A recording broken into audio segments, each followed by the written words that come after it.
प्यारे बच्चों, आपका महामया क्लासेस में स्वागत है। आज की इस वीडियो में हम लोग पढ़ेंगे, जैसा कि बोर्ड पर लिखा गया है, इंपॉर्टेंट क्वेश्चन 2024 की बोर्ड परीक्षा के दृष्टि से यह जो प्रश्न आपको बताए जाएंगे जो बहुत ही इंपॉर्टेंट होंगे और ये कई बार बोर्ड परीक्षाओं में आए हुए हैं। तो चलते हैं, इसको हम लोग चालू करते हैं। देखते हैं पहले प्रश्न को, जिसमें दिया गया है tan 30 अंश कोसेक 60 अंश धन 60 अंश और से 30 अंश का मान ज्ञात कीजिए। तो सबसे पहले हम क्या करेंगे, क्वेश्चन को जो दिया गया उसको लिखेंगे tan 30 अंश कोसेक 60 अंश प्लस tan 60 अंश इनटू सेक 30 अंश। अब क्या करना है, यहाँ पे tan 30 अंश का कोसेक 60 अंश tan 60 अंश और सेक 30 अंश का मान लिख देंगे। फिर उसके बाद हल कर लिया जाएगा। तो tan 30 अंश का मान होता है 1 बटा कड़ी में 3 इनटू मतलब गुणे का निशान लगाएंगे और कोसेक 60 अंश, तो कोसेक 60 अंश का मान होता है 2 बटे कड़ी में 3 धन फिर गुणे का चिन्ह होगा। फिर से 30 अंश का मान होता है 2 बटे कड़ी में 3, 2 बटे कड़ी में 3। अब इसको जब सॉल्व करेंगे, देखिए यहाँ पर इसका हर का बड़ा हरवे और अंश का बड़ा अंश में होगा, तो 2 इकाई 2 और इसमें गुणा करेंगे तो अंडर रूट कड़ी क्या होगी, हट जाएगी। फिर धन का चिन्ह लगाएंगे और देखिए कड़ी में 3 से कैंसिल हो जाएगा, तो यहाँ बचेगा सिर्फ 2। अब इसको ऐसे में हल करेंगे तो 3 2 6 6 8 हो जाएगा 8 बटा 3। ये क्या होगा, बिल्कुल सही उत्तर होगा। ठीक है, तो देखिए हर एक प्रश्न को एकदम इजीली मतलब एकदम आसानी पूर्वक आपको बताया जा रहा है। अगर आप इसे सिर्फ दोहरा लेते हैं तो आपके बोर्ड एग्जाम में अच्छे से अच्छे अंक प्राप्त होंगे। ठीक है, अब चलते हैं अगले प्रश्न पर।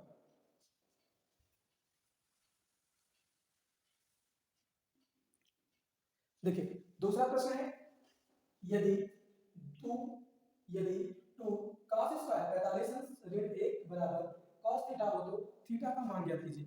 ठीक है, थीटा का मान ज्ञात कीजिए। तो पहले क्या करेंगे, हम लोग सवाल में लिखेंगे जैसा दिया गया है, cos थीटा बराबर दिया है 2 cos स्क्वायर 45 अंश ऋण 1। ठीक है, अब यहाँ पर मान रखकर हम लोग सॉल्व करेंगे, ये हो जाएगा cos theta is equal to 2 गुणे cos 45 अंश का मान होता है 1 बटे कड़ी में 2। कितना होता है, 1 बटे कड़ी में 2। इसका क्या करेंगे, वर्ग करेंगे और ऋण कितना होगा 1। जब इसको और अधिक सॉल्व करेंगे तो जाएगा 2 गुणे 1 का वर्ग करेंगे तो 1 और कड़ी में 2 का वर्ग करेंगे तो आएगा 2, कड़ी हट जाएगी, ये हो जाएगा ऋण 1। तो यहाँ से 2 2 से कैंसिल हो जाएगा, तो क्या बचेगा 1 ऋण 1 बराबर कितना हो गया 0। तो 0 किसका मान होता है, cos 90 अंश का मान होता है 0, अर्थात थीटा बराबर आएगा कितना 90 अंश। ठीक है, थीटा बराबर कितना क्या 90 अंश। ये बिल्कुल सही उत्तर है। ठीक है, तो आप देख रहे हैं हर एक सवाल को स्टेप बाय स्टेप हर एक चीजों को बताया जा रहा है। अगर आप इसे कंटिन्यू देखते हैं, लगातार देखते हैं, तो आपकी जो आगामी बोर्ड परीक्षा है उसमें अच्छे से अच्छे अंक प्राप्त होंगे। ठीक है, अब चलते हैं नेक्स्ट अगले प्रश्न पर। देखिए अगला प्रश्न है 2 tan 30 अंश अपॉन 1 प्लस tan स्क्वायर 30 अंश का मान ज्ञात कीजिए। ठीक है, देखिए ये प्रश्न है 2 tan 30 अंश बटे 1 प्लस tan स्क्वायर 30 अंश। तो क्या करेंगे, हम मान रख देंगे सभी अंकों का। तो 2 गुणे tan 30 अंश का मान कितना होता है, 1 बटे कड़ी में 3। तो लिखेंगे 1 बटे कड़ी में 3 पूरे के बटे 1 धन 1 बटे कड़ी में 3 का वर्ग करेंगे। तो यहाँ पर देखिए मल्टीप्लाई होगा, 2 बड़ा कहाँ होगा 1 के साथ, तो जाएगा 2 बटे कड़ी में 3 और पूरे के बटे 1 धन 1 बटा 3। क्योंकि 1 का वर्ग करेंगे तो 1 ही आएगा और कड़ी में 3 का वर्ग करेंगे तो कड़ी क्या होगी, हट जाएगी, क्या बचेगा 3 बचेगा। ठीक है, अब इसके आगे 2 बटे कड़ी में 3 पूरे की बटे देखिए 3, अब यहाँ इसको जोड़ना होगा तो 3 इकाई 3 और 3 एक 4, तो उत्तर हो जाएगा हमारा 4 बटा 3। अब ये क्या होगा, भिन्नों का भाग हो गया, तो क्या करेंगे, यह भिन्न ऊपर चली जाएगी गुणा भाग, तो जाएगा 2 बटे कड़ी में 3 गुणे 3 बटे 4। तो 2 इकाई 2 और 2 दूनी 4, उत्तर आ गया 3 बटे 2 कड़ी में 3। और यहाँ पे क्या करेंगे, कड़ी में जो 3 होगा उसको उसका अंश वर्ग में गुणा करेंगे, तो जाएगा कड़ी में 3 का गुणा ऊपर और कड़ी में गुणा नीचे। जब यहाँ गुणा करेंगे तो जाएगा 3 कड़ी में 3 बटे यहाँ पर देखिए करड़ी हट जाएगी तो जाएगा 3, 3 गुणा 2 में करेंगे 3 गुना 6, तो 3 का 3, 3 गुना 6, जिससे उत्तर मिलेगा करड़ी में 3/2। ठीक है, देखिए 2 tan 30 अंश अपॉन 1 प्लस tan स्क्वायर 30 अंश का मान आया करड़ी में 3/2। यह प्रश्न बहुत बार बोर्ड परीक्षा में पूछा जाता है, कई बार प्रश्न यह बोर्ड परीक्षा में आया हुआ है। 1 नंबर से लेकर के 2 नंबर वाले अंकों में, मतलब अति लघुत्तरी, लघुत्तरी और बहुविकल्पी प्रश्नों में भी यह प्रश्न पूछा जाता है, इसलिए इंपॉर्टेंट हुआ, आप इसे नोट करें और अच्छे से तैयारी करें। अब चलते हैं अगले प्रश्न पर। देखिए ये प्रश्न है कि cos a बराबर करड़ी में 3/2 हो तो sin 2a का मान बताइए। ठीक है, तो देखिए क्या दिया गया है, दिया गया है cos a बराबर करड़ी में 3/2, तो cos ये करड़ी में 3/2 जो दिया गया है वो cos 30 अंश का मान होता है, तो लिखेंगे cos a बराबर cos 30 अंश, यानी दिया क्योंकि cos 30 अंश बराबर करड़ी में 3/2, ये मान फिक्स है, त्रिकोणमितीय अनुपातों के रूप में मान दिया जाए। तो यहाँ से cos cos से कैंसिल, a बराबर हो गया 30 अंश, a का मान कितना जाएगा 30 अंश हो जाएगा, तो यही 30 अंश a का मान कहाँ रखेंगे sin 2a में रखेंगे, तो दिया गया है sin 2a, तो लिखेंगे sin 2 गुणे 30 अंश, sin 2 गुणे 30 अंश, अर्थात उत्तर आ जाएगा sin 60 अंश। देखिए यहाँ पे सिर्फ a का मान रखा गया, तो 30 गुना 60, तो sin 60 अंश का मान कितना होता है करड़ी में 3/2। ठीक है, sin 60 अंश का मान कितना होता है करड़ी में 3/2। बात समझ में आई? अगर cos a by 2 मतलब cos a बराबर करड़ी में 3/2 दिया है और sin a bar sin 2a का मान निकालना हो तो इस तरीके से हम निकाल सकते हैं sin 60 अंश का मान करड़ी में 3/2 होता है।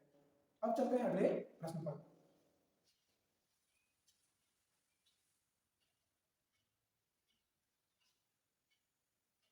चलिए देखिए ये प्रश्न है 5वां, दिया गया है यदि कोसेक थीटा बराबर 13/5 हो तो कॉट थीटा का मान ज्ञात कीजिए। तो इस सवाल को हम लोग दो तरीके से हल कर सकते हैं। नंबर 1 sin cos tan मतलब लंब बटे कर्ण और लंब कर्ण और आधार के रूप में निकाल सकते हैं, वहां से भी निकल जाएगा, और दूसरा है सरल संख्या के आधार पर। तो चलिए देखिए सरल संख्या से देखते हैं, सरल संख्या से हो जाएगा cot स्क्वायर थीटा बराबर कोसेक स्क्वायर थीटा ऋण a। ये क्या होती है, ये सरल संख्या होती है कि cot स्क्वायर थीटा बराबर कोसेक स्क्वायर थीटा ऋण 1 से, तो लिखेंगे cot स्क्वायर थीटा बराबर, तो इसका मान दिया 13/5, तो लिखेंगे 13/5 का वर्ग ऋण a। जब इसको हल करेंगे 13 169 बटे 50 ऋण कितना होगा, एक एलसीएम लेकर जो सॉल्व करेंगे एलसीएम हो जाएगा 25 और इसमें हो जाएगा 25 से 25 169 169 ऋण 25 के, तो उत्तर होगा 144 144 बटे 25। ये किसका मान आएगा, ये आएगा cot स्क्वायर थीटा, ये मान आ रहा है cot स्क्वायर थीटा का। ठीक है, cot स्क्वायर थीटा, तो लिखेंगे cot थीटा बराबर, तो ये हो जाएगा अंडर रूट 144 बटे 25, जब इसका वर्गमूल निकालेंगे तो उत्तर हो जाएगा 12/5, ये जो कि बिल्कुल सही उत्तर है। बस समझ आई? अगर इसी सवाल को हम सरल संख्या से न लगा करके अगर हम इसको पाइथागोरस प्रमेय से लगाएं, जैसे बना दिया जाए एक समकोण त्रिभुज जिसका नाम हो ए बी सी, ये 90 अंश का हो और ये दिया गया हो थीटा, तो कोसेक थीटा होता है, साइन थीटा क्या होता है लंब बटे कर्ण होता है और कोसेक थीटा होता है कर्ण बटे लंब, तो ये कितना है 13 होगा और ये कितना दिया गया 5। तो यहाँ पे क्या निकालना है, आधार निकालना है, तो आधार क्या होगा BC, तो BC बराबर करड़ी में लंब का वर्ग 13 का वर्ग ऋण कर्ण का वर्ग ऋण लंब का कितना होगा 5 का वर्ग, तो जाएगा BC बराबर करड़ी में 13 169 माइनस 50 25 के, तो जाएगा BC बराबर करड़ी में 144 और इसका वर्गमूल निकालेंगे तो BC बराबर जाएगा 12, कितना आएगा 12 के। तो हम जानते हैं cot थीटा बराबर क्या होता है, tan थीटा होता है लंब बटे आधार, तो cot थीटा बराबर होता है आधार बटे लंब, क्या होता है आधार बटे लंब होता है, तो भैया आधार कितना होगा BC होगा। और देखिए ये प्रश्न बोर्ड परीक्षा में कई बार पूछा गया और जितने जितने भी प्रश्न आज सम्मिलित किए गए हैं आज की इस वीडियो में, वो हर बार बोर्ड परीक्षा में आए हुए हैं, इसलिए इंपॉर्टेंट सीरीज है। आप इसे पूरा देखें और अच्छे से समझने की कोशिश करें। ठीक है, अब चलते हैं अगले प्रश्न पर।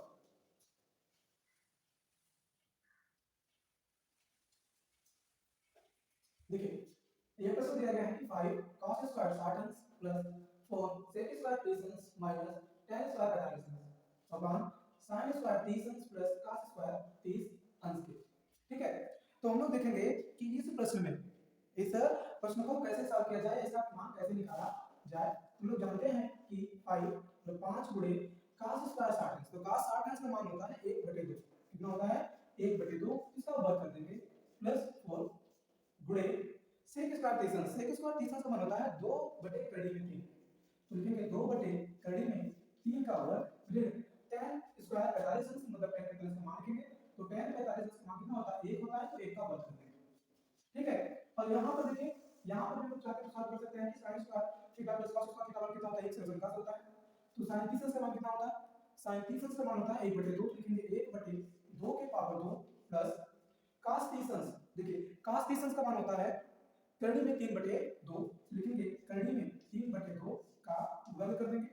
अब यहाँ से इसको सॉल्व करने की बात चलेगी, तो जाएगा 5 गुणे 1 का वर्ग करेंगे तो 1, 2 का वर्ग करेंगे तो 4, धन 4 गुणे 2 का वर्ग करेंगे 4, और करड़ी में 3 का वर्ग करेंगे तो करड़ी मिल जाएगी, बचेगा सिर्फ 3 ऋण 1, और पूरे के बटे यहाँ आएगा 1/4 धन 3/4। समझ में आया? फिर देखिए, तो यहाँ पर सॉल्यूशन थोड़ा सा लंबा होगा, तो 5 से गुणा करेंगे 1 में, तो जाएगा 5/4 धन 4 चौका 16/3 ऋण 1, और हर में देखेंगे तो दोनों का हल एक समान है, तो हम जुड़ जाएंगे 3 और 1 4, इसको हल कर देंगे कितना हो जाएगा? 1 हो जाएगा। तो ऊपर सवाल क्या बचा? आपका प्रश्न बच गया है कि 3 और 4 का एलसीएम कितना होगा?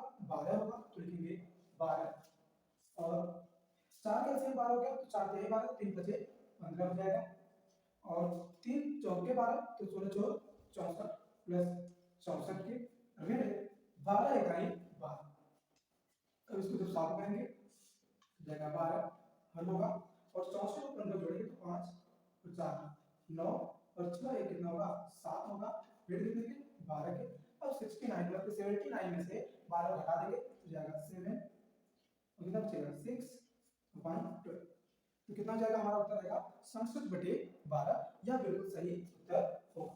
अब देखिए, ये प्रश्न भी बोर्ड परीक्षा में कई बार पूछे गए हैं, half yearly exam, yearly exam, pre board, सब में पूछे जाते हैं, तो मेन बोर्ड में पूछा ही जाता है।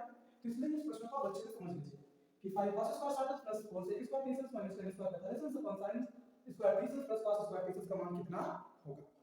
ठीक है, तो मिलते हैं इसी तरह बोर्ड में आए हुए प्रश्नों को, कई बार मतलब बोर्ड परीक्षा में आए हुए बार बार आए हुए प्रश्नों को लेकर के आगामी अगली सीरीज में, मतलब नेक्स्ट वीडियो में। जय हिंद, जय भारत।